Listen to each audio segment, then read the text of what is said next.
So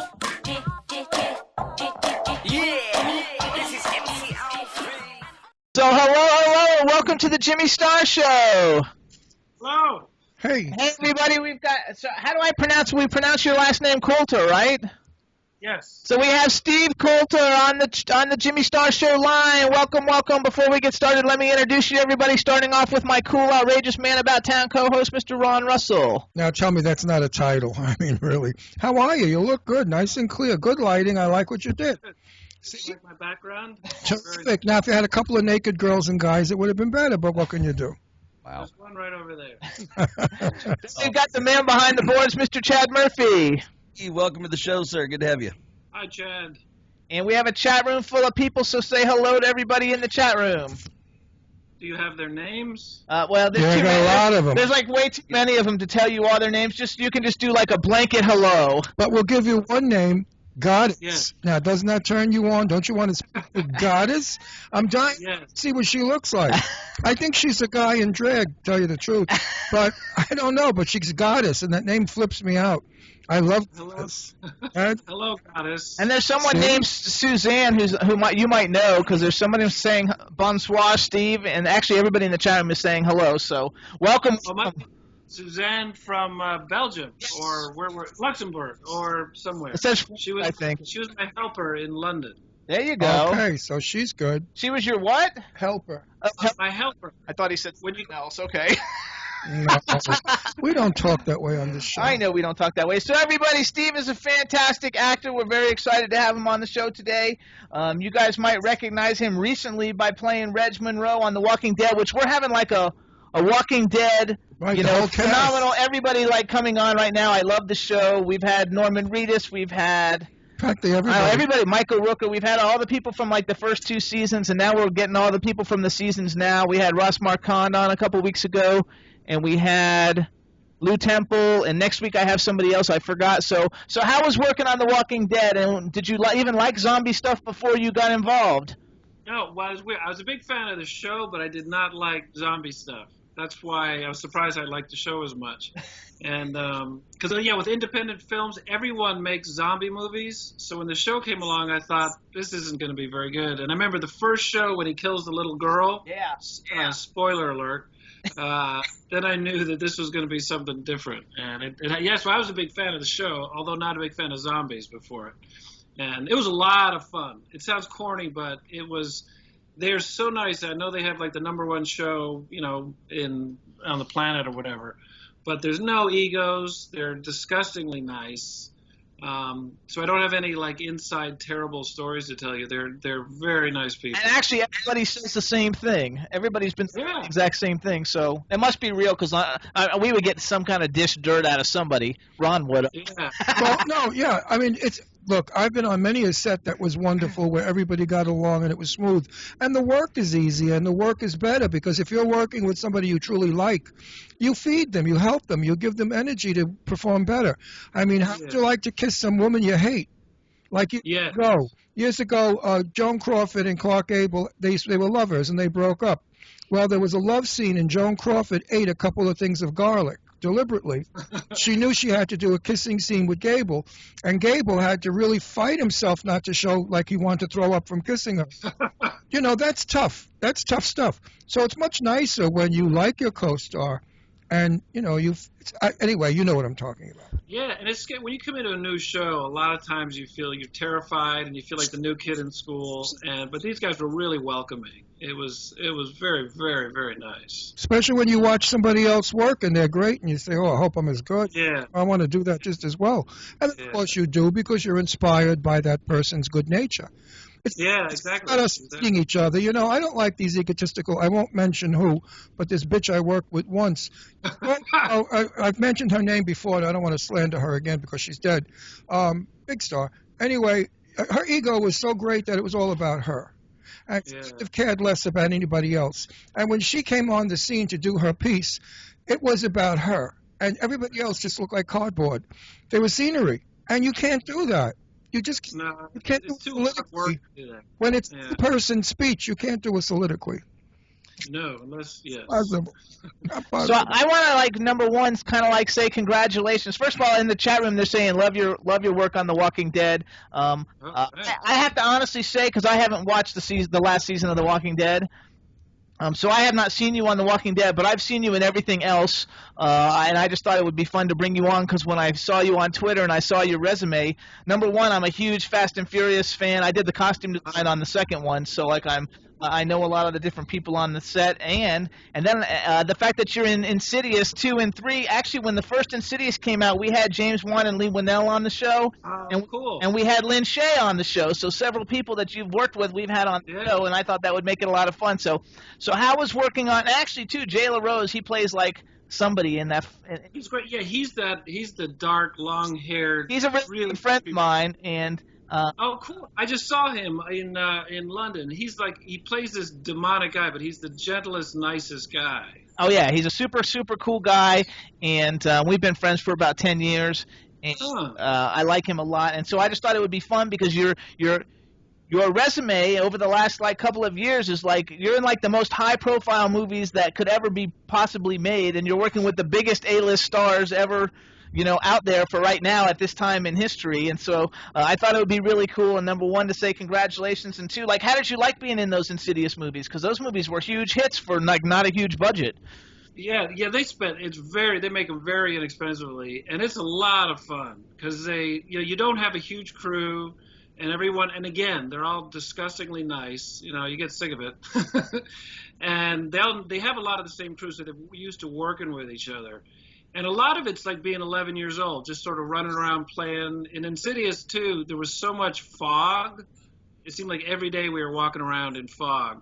But yeah, it's just a lot of fun just getting to play pretend. It's a little scary because you shoot not in any studios. You shoot in some pretty creepy places. Especially that hospital. There was actually a rape and a murder in that hospital in Insidious 2. So we didn't wander away from the set very much. Now tell me, when you're doing a scene that you said you're having so much fun at and you're enjoying it, do you get the same joy and pleasure when you watch yourself work? Because I get horrified. Yeah, it's like when you're a kid and you hear your voice on a like a tape recorder. Well, nowadays you hear your voice on a phone.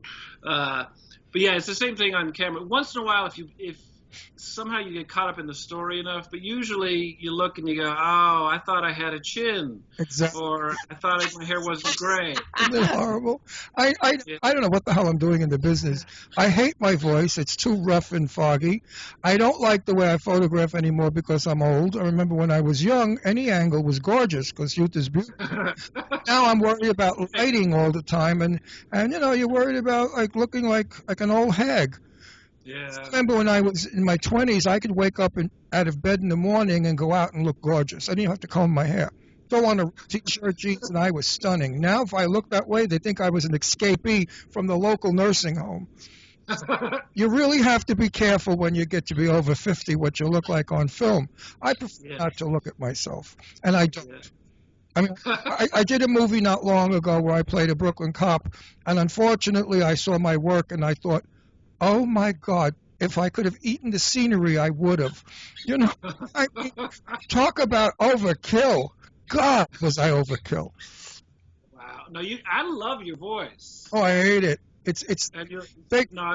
It's great. Sound like Brenda Vaccaro. He's got so many, like, people love his voice. Like they say I sound like Brenda Vaccaro. Actually, who I know. I worked 16 weeks with Brenda on Sarah at Universal, so I know Sarah well, and it's true. Brenda well, and it's true because if she was in her trailer and I was in there, and both of us were talking. Nobody knew who the hell. Because Brenda and I sound alike in person, and we both have that New York accent, even though she was from Texas. So I have a question too. So because you're on the TV show Banshee pretty regularly. I've never seen that. I see it on TV all the time, but I've never actually watched it. Like, what's that show about? Sex and violence. It's very sexy and very violent. It's they have a lot of sex, and then they have a lot of violence. It's kind of like a comic book. They have more sex and more violence. They have a big, huge fight, but it's actually kind of cool because they're very consistent with that, and I think that's what the audiences tune in for, to see a big fight, to see big fight and big sex. Now, I have a question I want to ask you that I posted on my Facebook page 2 days ago, because Kevin Bacon said men should show more bacon in film. That was I saw that, yeah. You saw that with Kevin. And I asked all of my readers, what do you think about male nudity? Should men, whatever.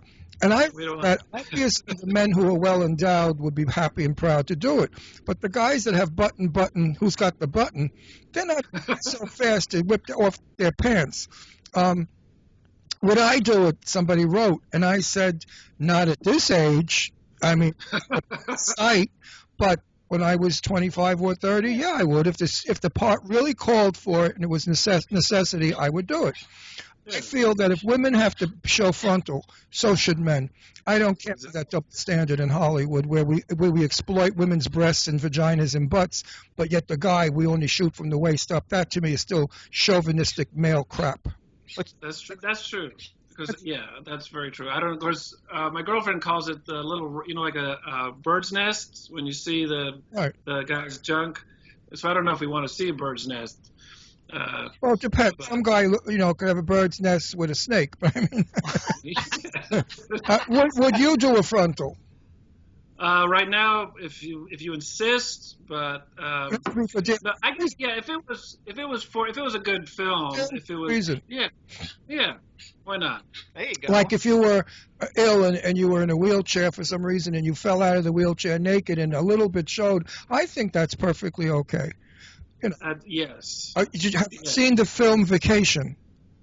Not yet. Oh, the new one? No. Spoil it. Go see it. It's hysterical, and it's what we're talking about now. You've got to see that film. It's a riot. Oh, yeah. It's probably one of the funnest It's one of the funnest movies I've seen. We see a lot of movies. It's one of the best movies of the summer. I thought I wouldn't like it, but as I walked out, I said, Jimmy, I'm fascinated at this crappy film. I love it. It's a great crappy film. Oh, good. Funny film. So I'm going to do a little bragging for you, just so all the listeners listening can check out all your films of what you've been in. I'm going to ask which ones have you enjoyed the most. So you guys, one of my favorites, first of all. So Steve's had roles in a bunch of movies. He was in Mr. Brooks with Kevin Costner. He was in The Hunger Games, which I'm a Hunger Games junkie. I love it. He was in Flight with Denzel Washington, Taken 3 with Liam Neeson, that's somebody who full frontal is supposed to be pretty gifted. Big man. Fast and Furious 7. So was Kevin Costner. He was in Kill the Messenger with Jeremy Renner. I mean, these are the biggest people out right now. So do you have a cool story or a movie out of all the things that you've done? Do you have something that's kind of like a favorite? I have a cool story about Kevin Costner. Good. And because in Mr. Brooks, I played his family lawyer, and we had a long scene. Only one or two of my scenes are in the film. We had this long scene, and it was the first day of shooting. And he wasn't directing, but he was executive producing, so he was really sort of hands-on. But just to tell you the kind of guy he was, I was done shooting, but they were sort of keeping me around in case they needed to do a pickup or something. We were shooting in this big mansion, so I was sitting way off in some room, just waiting around until they let me go. And all of a sudden, this guy sits down. I was, leaning against the wall, and this guy sits down next to me and taps my arm, and it's Kevin Costner. And he just wanted to thank me because we'd done a long scene in the morning that we had to try a whole bunch of different ways. And he said, man, I threw a lot of different stuff at you, and you just went with everything I did, and I just wanted to tell you how much I appreciated that. So he'd gone out of his way to find an actor who, just working a couple days. And he's the kind of actor who came up, through the ranks, and you can tell the difference actors like that, where they don't take themselves too seriously. They know it's just a job, and so that was probably the nicest surprise that we did. I'm not surprised at all because I've heard good things about Kevin. I've also heard things about Faye Dunaway. I bet. Where talk about I'm on the set, nobody's allowed to speak to me, get the extras out of here. I don't want the lighting men talking to me. Nobody's allowed to talk to me because I'm in character. Yeah, that's. And when speak to her, she has him fired. Okay. Yeah. I'll have that story too. That is, it just doesn't make sense. I used to write for Tyler Perry, and the guys on my staff would get all nervous, and I would tell them, I'd say, look, it's just a TV show. You know, it's not rocket science. We're not helping orphans here. We're just making a TV show, and it's just not worth that kind of Now Faye Dunaway will talk to anybody to get a job because she's old and she doesn't even look good anymore. She looks dreadful. If you see Faye Dunaway in person, you want to run. She's so full of silicone and so full of all that crap they shoot in their face, so they all start to look like a puppet. So now she'd be happy to talk to people. So remember, the people you burn on the way up are the people. Yeah, no, that's really true. I tell my daughter is just started acting. She just moved to New York, and my main advice to her is work harder than anybody else, but be nice to people. Absolutely. I got to tell a story to you. Lana Turner, before she passed away. You know who Lana Turner is, I hope. Yes. Okay. We became quite friendly because of her daughter, who was my very good friend, which was Cheryl Crane. And we lived in Palm Springs, and Lana was not well at the time, and she was staying with Cheryl at her house for a bit of time. And Lana said to me, Ron, remember one thing in this business, and this you must always remember. It's my secret to my success. And I said, what is it, Lana? She said, everybody's wonderful, everybody's fabulous, everybody's sweet, dear, and the best actor, and you will go far in the business. And she's right. The minute you start doing that backstage dish, you're in trouble. But Lana Turner was so charming to everybody. I mean, she could have met Hitler, and she would have been nice to him. She was just that was her thing. Be nice to everybody in the biz. So life's too short. So it is too short. And they're crazy, some of these actors. Like, who was it? Joan Crawford? No, who was it? I forgot now. I don't want to give a bad name. Somebody called her by her first name, and she got them fired on the set. It's a wonderful story. Just came to me not long ago by one of our guests. Who the hell was it? Was it Joan Crawford? No, she wouldn't do that. Joan Crawford was nice to everybody, even though she hated everybody. Oh, really? Oh, that's cool. Yeah, Crawford. I didn't know. I knew Betty Davis, so of course, whatever I heard from Betty about Joan was bad. But I forgot who it was. Somebody called the actress by her first name, like "Good morning," blah blah blah, and the star had that actress fired. Wow. It's the last name. So you live in Atlanta. Do you live in Atlanta because you were doing so much television stuff for Tyler Perry? No, well, I moved here about 20 years ago. I came down from New York for a job, and I just never went back. And I had thought about moving to Los Angeles at times, but then, I wrote for Tyler for like 3 years. And then when I left there, they passed a film incentive here, and all the film and TV work picked up. And I mainly was an actor before that. And so, I've stayed here, and I managed to get nice parts and don't have to live in Los Angeles, which I don't want to do, bless their hearts, as they say here. Who is here? Atlanta. He lives in Atlanta. Oh, you're in Atlanta. Oh, yeah. They're doing a lot of films down there now. They're doing, like, right now there are 40 film and TV shows going on this month. Because of the tax break. Yeah, the tax break. And they're building studios. Pinewood just built big studio, 22 sound stages. So it's crazy down here. It's great. Do you have like an LA agent who gets you the work, or like how does that work for you? Like for somebody who wants to have a career and doesn't want to live in LA. I mean, obviously you're already established, but like how does that come? Because I have friends who were on The Walking Dead who they just send in video like submissions and they got roles. Yeah, because the industry has really changed. Even in LA and New York now, you do a lot of self-taping where your agent gets you the audition, you send in your tape, and oftentimes I've gotten cast just off of the tape. And I do have an LA and New York manager, but I also have an Atlanta actor that helps get me a good bit of work as well. So it really helps. So you can kind of like be anywhere if you're talented and good, and as long as you have an agent, you can find the opportunities. This is kind of like I'm asking these questions for people listening. Yeah, but that's if you look at what's his name who came on, who had the wonderful farm up in Strasburg. Paul Sorvino. Paul Sorvino was on our show. Oh, yeah. And Paul owned a house up in Pennsylvania, gorgeous farm, magnificent farm. And he sold it and went back to Hollywood. And I said, Paul, why did you do that? He said, Ron, once you leave Hollywood, you're dead. You got to stay in the action. You have to be seen. You have to let them know you're still there. Otherwise, you won't get work. I don't actually agree with that, though. Because he doesn't. Wait. Let me finish. Okay. Right. No, because I think that Paul Sorvino doesn't have a Twitter, doesn't have a Facebook. He's not toned into social media. I think the people who are social media savvy who are good with technology don't need to do that because I think that they know how to get there without but remember, Paul is in with the crowd of the real Hollywood crowd, not the newcomers. Paul is in there with the biggies. He knows the old-timers, the biggies, the people who really do the good films. And that's why I think he wants to socialize in Hollywood, be a part of that industry again. Yeah. Do you feel you're out of the industry being in Georgia? Well, not in Georgia, because he said there's 40 40 wait a shows minute. there. I'm asking him, not you. There's 40 shows there. 40 shows, but does he feel? Look, if you're not Seventh Avenue Garmento, you don't feel like you're in the suit or dress business. Right. You know what I mean? You could be in Florida, but you're not Seventh Avenue. Okay. Right. Being an actor, you're Hollywood. Let's face it, we're all Hollywood to some extent. Do you feel you're out of the industry? No, not the only thing where it does hurt is as a writer, because with writers there's no real writing network here, and all the shows are done in LA. And if I was more of a full-time writer, I would need to be in Los Angeles. But as an actor, now that I have it helps having an LA manager that keeps my name out there. But literally because the nature of the business has changed so much with technology. And it would help, like also, you can't go to in-person auditions, but there are less and less of those. If you were a young actor, like in your 20s, fairly trained, I would recommend going to a city like Atlanta or New Orleans before, but now they've lost their incentive. Because you can really build up a good resume here and not get because you go to New York, it's going to be a while before you're getting seen. Mm-hmm. And there's just there's not a lot of good trained actors, young trained actors in Atlanta. And there's a lot of older actors and stuff, but it's a good place to start a career. And I keep thinking I would leave, but I just keep staying and keep working. So I had a TV show for 4 years in LA on Time Warner called Set the Record Straight. And I interviewed the legends of Hollywood, Tony Curtis, Jane Russell, the really big stars. And I could not get those stars if I didn't live in L.A. because I would run into them at a party.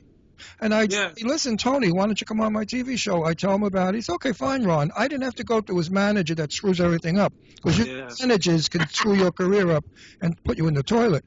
I mean, the same thing I was in Palm Springs. I had a house out there. And who do I meet but, hello, Dolly, Carol Channing. Oh. Carol Channing is a superstar, my God, a Broadway icon.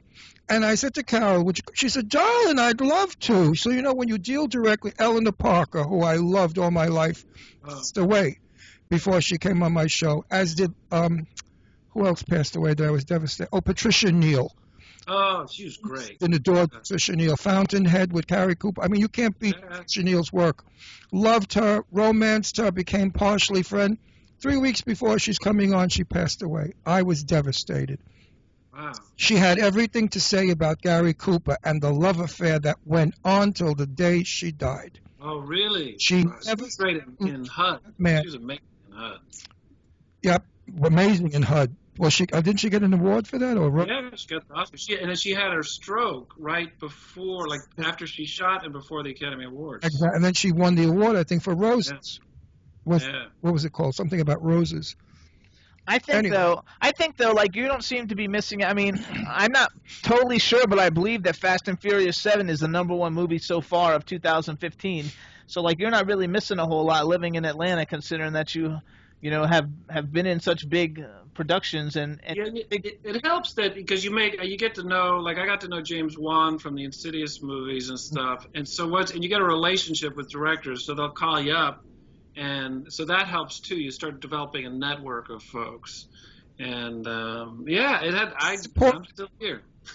So, like The Walking Dead, you shot that in Atlanta too, right? Don't they shoot that in Atlanta? Yeah, shoot in a little town about an hour south of Atlanta called Sonoya. There used to be this little little main street town, and now it's like a tourist attraction. There's people from all over the world. And what about Banshee? Where do they shoot Banshee? They used to shoot that in North Carolina, but this last season we shot up in Pittsburgh. They moved up there. Oh. Yeah, that's where I did a movie in Pittsburgh. No. What did you do there? No, he don't want to know about it. No, I'm not going to go into it. I played a cop. I played a Brooklyn cop who was transplanted because he was a tough guy, liked to push people around.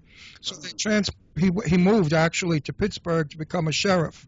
And he is a really tough, nasty cop that just, is really rotten.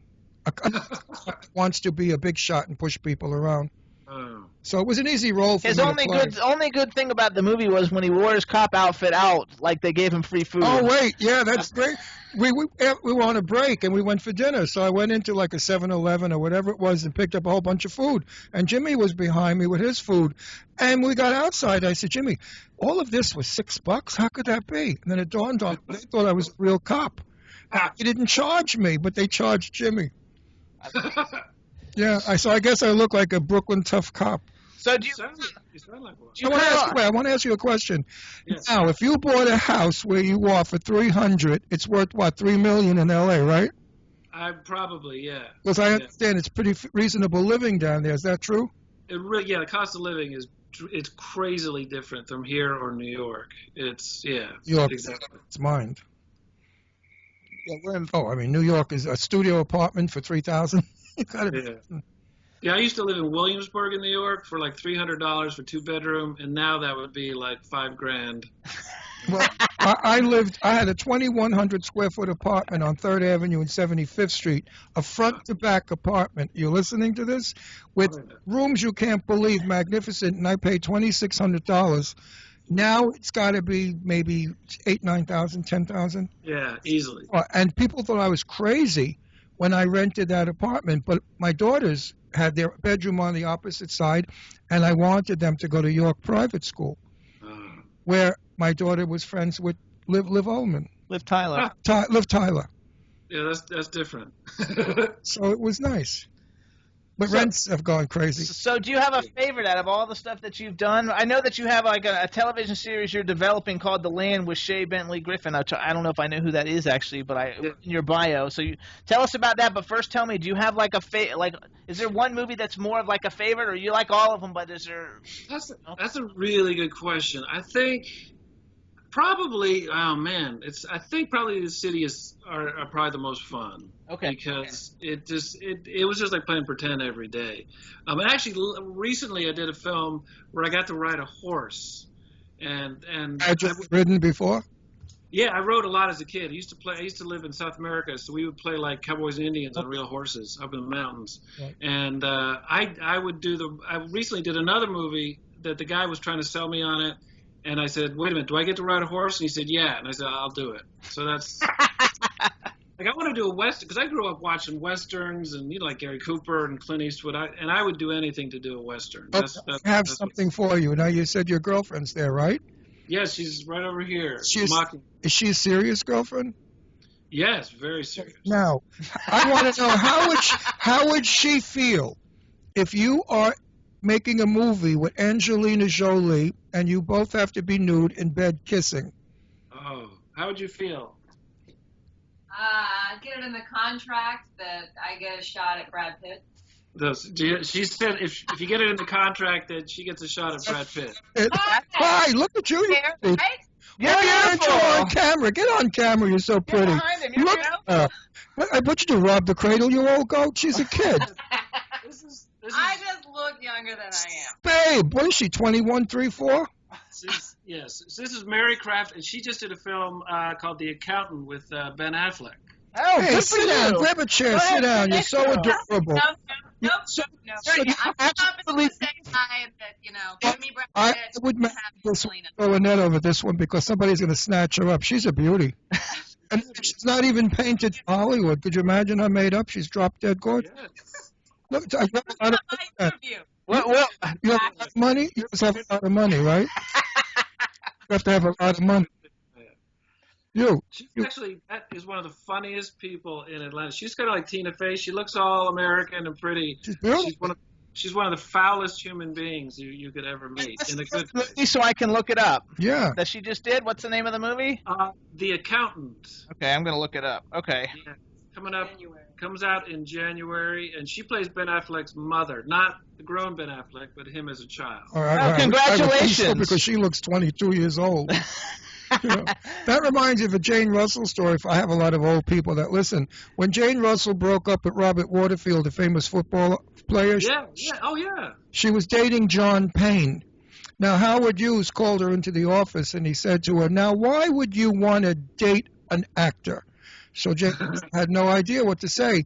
And Howard Hughes just kept going. He thought that was sinful. I don't know why I brought that up. Had nothing to No, do with Jane used to anything. tell me that story over and over again. I guess it was a fascination of hers.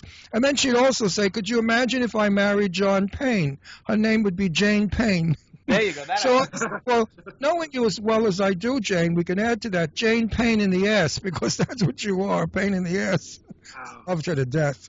So let's go. So you have a TV series. Tell us a little bit about this. Since you're a great writer and you're like an award-winning writer, tell us a little bit about the TV series, and is it getting close to being something that people will see?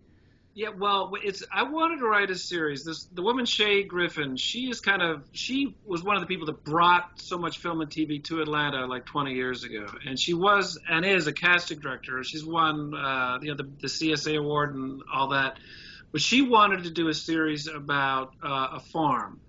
And so she asked me if I would write. First, it was a comedy, and I didn't want to write a comedy because I'd been doing Tyler Perry. Like, I did 200 shows for him. So I was like, how about an hour drama? And I grew up watching The Waltons, every Thursday night, 8 o'clock.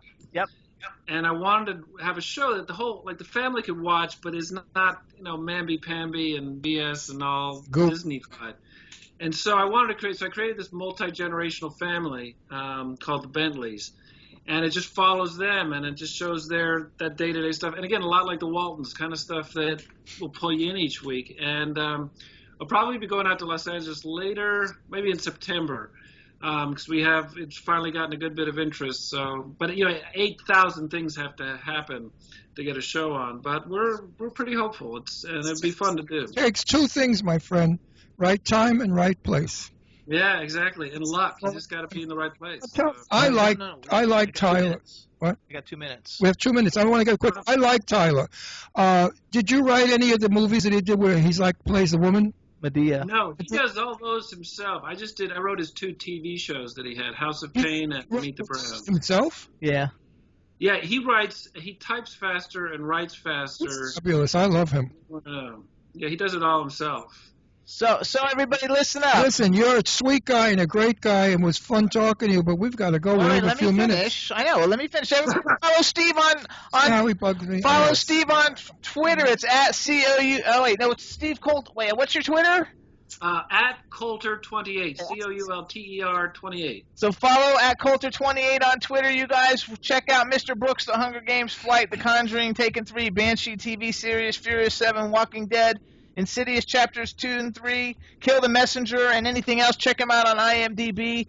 And we want to thank you for coming on the Jimmy Star Show. It was a pleasure, and your girlfriend is beautiful, and congratulations to the two of you for being together. And if I were you, I'd put an engagement ring on that finger ASAP. Okay. And we want to thank you so much. So have a great one, and good luck with everything.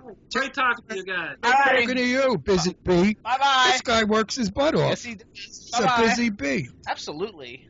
Good for him. Nice people we have on our show. Right, chat room and everybody listening in? Don't we have nice people? Absolutely. Friendly, nice people. See, not all actors are bitchy and crazy, just some.